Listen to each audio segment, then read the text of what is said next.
इय्याक नअबुदु व इय्याक नस्तईन।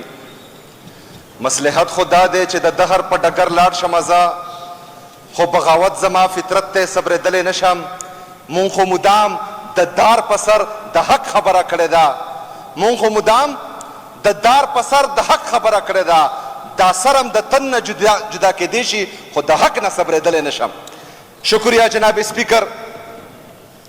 जनाब स्पीकर, हमारे दोस्त MPA साहब ने बेहतरीन बातें की। कुछ बातों से हम मुत्तफिक भी हैं, कुछ बातों से हम इख्तिलाफ भी करते हैं। उसने जो बातें की कि अपोजिशन लीडर ने कल बेहतरीन बातें की, इससे बिल्कुल हम इत्तेफाक नहीं करते।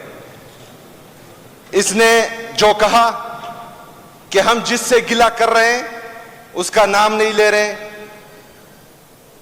हम बार बार उसका नाम ले रहे हैं। और उन्होंने जो किया हमारे साथ, पाकिस्तान तहरीक इंसाफ के साथ, पाकिस्तान के साथ, इमरान खान के साथ परसों भी बात की, डंके की चोट पे बात की, कल भी बात की, डंके की चोट पे बात की, आज भी कर रहे हैं, डंके की चोट पे कर रहे हैं। ना हमें किसी का खौफ है, ना हम किसी से डर रहे हैं। मसला यह है कि हबीब जालिद साहब कहते हैं कि चांद यहां ना निकला कर बेनाम से सपने दिखला कर, यहां उल्टी गंगा बहती है। इस देश में अंधे हाकिम हैं, ना डरते हैं ना नादिम हैं, ना लोगों के ये खादिम हैं। है यहां पर कारोबार बहुत, इस देश में गुर्दे बिकते हैं। कुछ लोग हैं आलीशान बहुत और कुछ का मकसद रोटी है। ए चांद यहां ना निकला कर बेनाम से सपने दिखला कर। यहां पर जो हाकिम हैं वो लोग इस मुल्क पर हाकिम किए गए हैं जिन्होंने हमेशा पाकिस्तान को लूटा है, जिन्होंने हमेशा सिर्फ और सिर्फ अपने बैंक अकाउंट्स का सोचा है। ये वो लोग हैं जो खुद से यहां अवामी ताकत से कभी जिंदगी में नहीं आ सकते, लेकिन हमेशा इन्होंने 1985 से लेकर 2008 फरवरी 2024 तक इन्होंने बूट पॉलिश किए हैं, बूट पॉलिश ये हैं, उसकी वजह से हमेशा जो है ये इख्तिदार में आए हैं। जनाब स्पीकर, कल अपोजिशन लीडर साहब ने बातें की। यहां पर जो बहस हो रही है वो पार्लियामेंट हाउस पर अटैक की बहस हो रही है, वो जमहूरियत की बहस हो रही है। जमहूरियत पर शब खून मारने के मुतरादिफ था जो 10 सितंबर को हुआ, सानिया 10 सितंबर। लेकिन मजाल है कि अपोजिशन लीडर साहब ने एक बात भी की। क्यों?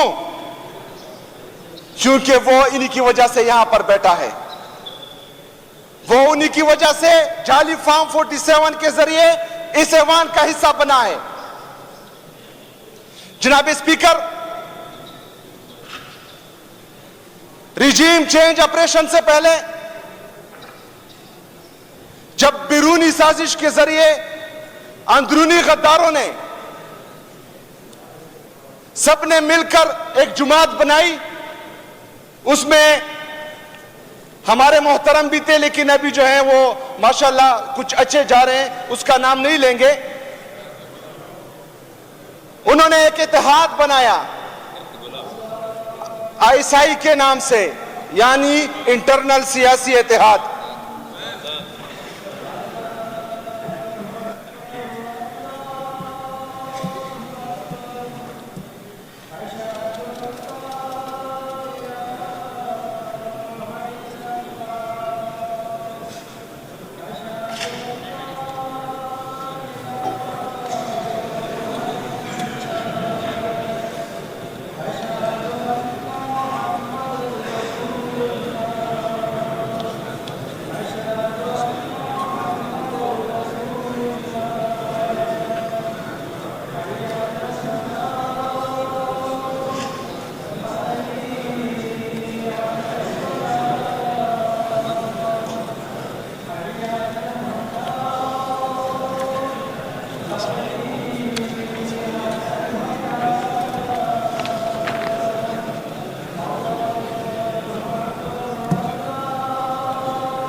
बिस्मिल्लाहिर्रहमानिर्रहीम। शफी जान, अगर आप लोगों ने कोई बात करनी है तो इधर लॉबीज में चले जाएं या इधर तवज्जो से इधर सुने।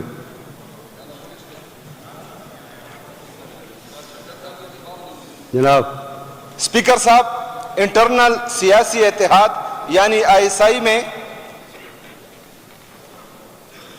जिनको सियासत नहीं आती और अपने आप को सियासी कहते हैं वो लोग भी शामिल थे।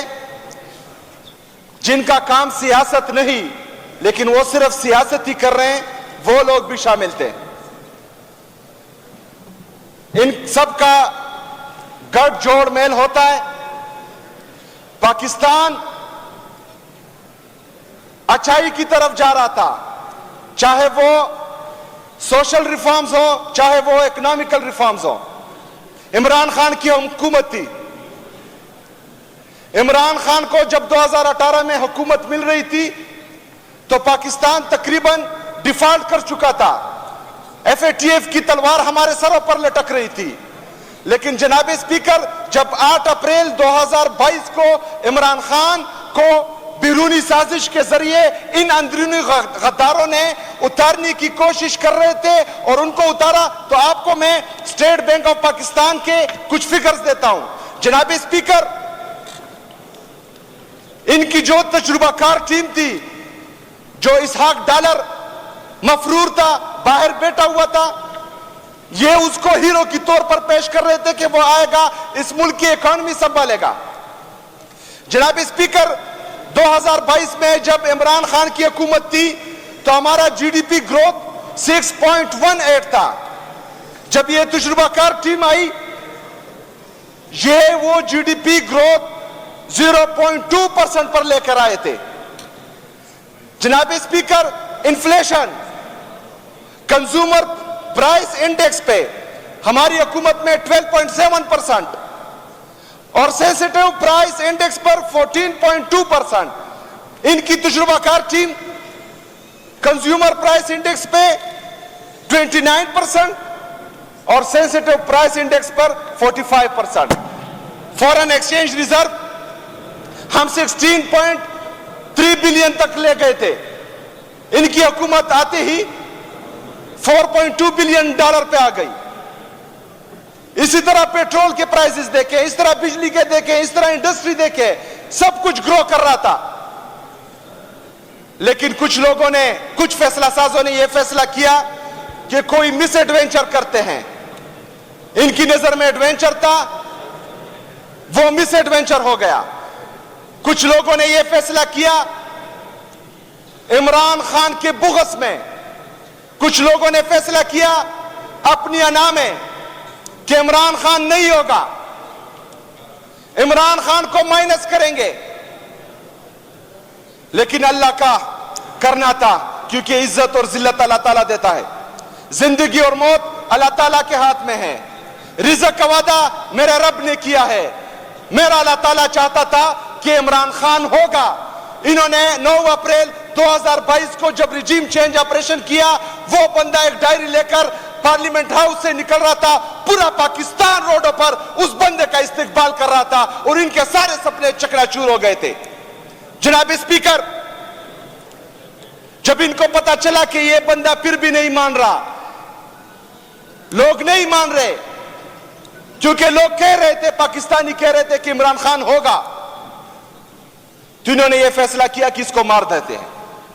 इमरान खान पर अटैक होता है, इमरान खान को गोलियां लगती है।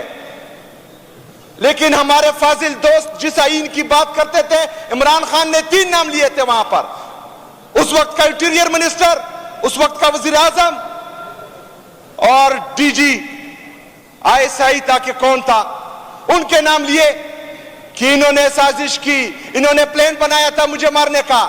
लेकिन बदकिस्मती से पाकिस्तान का मकबूल तरीन लीडर, पाकिस्तान का साबका वजीर आजम, उसकी एफआईआर दर्ज नहीं होती। स्पीकर साहब, यहां पर आईन की बात कर रहे हैं। ये वो मुदी था, खुद कह रहा था कि ये इक़दाम कत्ल है, इन्होंने मुझे मारने की साजिश की है, इक़दाम उठाया है, लेकिन उसकी एफआईआर नहीं हो रही थी। तो फिर किस आईन की ये बात कर रहे हैं?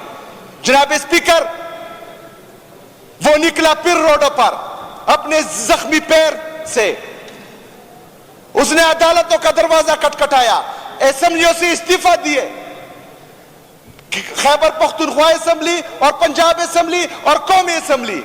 इमरान खान ने कहा कि आईन में लिखा है कि 90 दिन में इलेक्शन होगा, लेकिन इलेक्शन नहीं हुआ। आईन में लिखा है, तो ये फिर किस आईन की बात कर रहे हैं? ये लोग जो ताकतवर लोग हैं, ये तो आईन को मानते ही नहीं है, ये तो कानून को मानते ही नहीं है। जिल्ले शाह जैसा मासूम आदमी, उसको मार दिया, एफआईआर इमरान खान पर और पीटीआई की लीडरशिप पर काट दी। ये आईन मानते हैं, ये कानून मानते हैं, ये तो उसको घर की लोंडी समझते हैं। किस आईन को फॉलो करें, किस कानून को फॉलो करें? वो कानून, वो दस्तूर, वो आईन जो पाकिस्तान तहरीक इंसाफ के लिए है, या वो आईन, वो दस्तूर जो बाकी ताकतवर तबके के लिए है, जो किसी को मारता है मार देता है, जब चाहा उठा लिया, जब चाहा जख्मी कर लिया, जब चाहा जेल में डाल दिया, जब चाहा खत्म कर दिया। कोई पूछने वाला है? जो पूछने वाले हैं, जो इंसाफ करने वाले हैं, वो खुद लेटर कर रहे हैं कि आओ बचा लो हमें। वो इतने ताकतवर है, किससे पूछे हम? किस आईन की बात कर रहे हैं? हमारे रिजर्व सीट्स, यहां पर ये सीटें खाली हैं, फीमेल्स नहीं दे रहे, हमारा इंतखाबी निशान छीन लिया। किस आईन की बात कर रहे हैं? हमें जलसा करने नहीं दे रहे। स्पीकर साहब,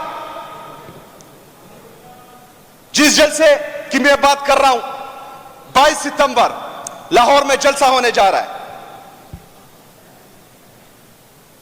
कुछ बोने जिन्हें जुमा 8 दिन नहीं हुए सियासत में आए हुए, ना तकरीर करने का तरीका आता है, ना बात करने का सलीका आता है, रोजाना टीवी पर बैठ जाते हैं।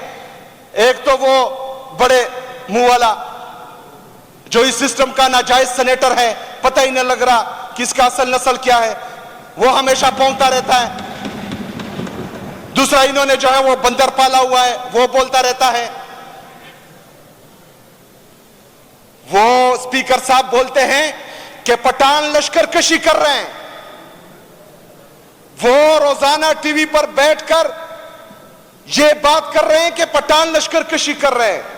मुझे यह बताया जाए कि हमारे फाजिल दोस्त मेरे नजदीक भी आ गए हैं, बैठ गए हैं, कि यही आईन मुझे इजाजत देता है कि मैं जलसा करूं, यही आईन मुझे इजाजत देता है। राइट टू असेंबली, कोर्ट के ऑर्डर्स होते हैं, फिर भी ताकतवर लोग जो है वहां रास्तों में कंटेनर लगा देते हैं। स्पीकर साहब, यह बहुत इंपॉर्टेंट बात है, इस बात की सेंसिटिविटी को आप समझें। वो बार बार कह रहे हैं कि पठान लश्कर कशी कर रहे हैं पंजाब पर। मैं उनको यह बताना चाहता हूं कि यही आईन, यही कानून मुझे इजाजत देता है कि मैं वहां पर जलसा करूं। सिर्फ वहां पठान नहीं आएगा, वहां पठान भी आएगा, वहां पंजाबी भी आएगा, वहां सिंधी भी आएगा, वहां बलोची भी आएगा, वहां एजेके के लोग भी आएंगे, वहां गिलगित बल्तिस्तान के लोग भी आएंगे, और लाहौर में जलसा करके दिखाएंगे इंशाअल्लाह ताला। स्पीकर साहब, आपकी तवस्सुत से मैं इनको यह पैगाम देना चाह रहा हूं कि 9 मई को हमारे 5 लोग शहीद हुए हैं। प्लान इन्होंने बनाया, वो किसी का भाई था, किसी का बेटा था, किसी का शौहर था। इस दफा फिर ये कुछ करने जा रहे हैं। इस दफा इन्होंने एक बार फिर प्लान बनाया हुआ है। अगर आईन और कानून हमें जलसा करने की इजाजत देता है और ये लोग आईन और कानून को नहीं मानते, तो यही आईन मुझे इजाजत देता है सेल्फ डिफेंस का। और सेल्फ डिफेंस में हम अपने आप को बचाएंगे, फिर ना कहना कि बताया ही नहीं। इन अशार के साथ इजाजत चाहूंगा। हमारे हर दिल अजीज अरशद शरीफ साहब के अशार हैं कि लश्कर भी तुम्हारा है, सरदार भी तुम्हारा है, तुम झूठ को सच लिख दो, अखबार भी तुम्हारा है। इन अंधेरों का जिगर चीर के नूर आएगा। तुम और फिरौन तो मूसा भी जरूर आएगा इंशाअल्लाह ताला। व मा अलैना इल्लल बलाग।